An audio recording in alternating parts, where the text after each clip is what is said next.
Mtaniruhusu nimwite Mheshimiwa Obebo. Asante.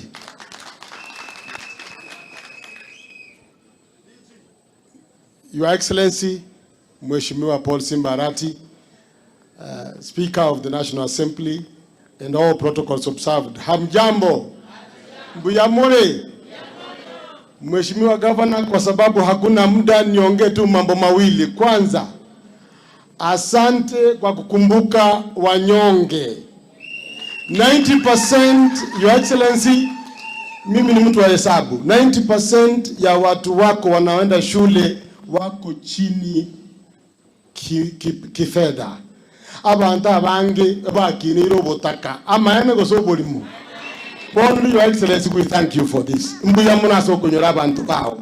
Kabiri, Your Excellency, eserikali mbiyere maega otole nyasago senie enkore ya onengia. Wewe ni mpole, munyenyekevu, mtu wa kusema ukweli, omonto muya otunirie visio na kimokotera. Tuandike yo Mheshimiwa Governor nduri bageria say Speaker of the County Assembly akwane ako welcome, Your Excellency. Thank you. Thank you. Abantu ba minto mbiyamore korango iga mbiyamono ndagete ko bimwenge sana, Your Excellency. Titangani kabisa, let me take this opportunity ngwakere mbiyamono asogo serve humanity, because the only way you can serve humanity no kwemba kwa abana muna abago some school who will come to live themselves in the future. Your Excellency, Mheshimiwa Kiogoro Gutana Kwana, that you have done a lot of work in his ward and in every ward, which are going to school, everything. That is the only way you can serve humanity.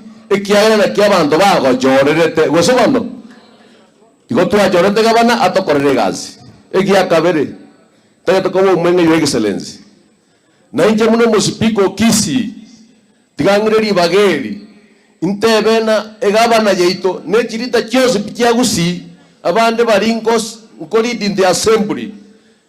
We are demanding that their security must be granted for.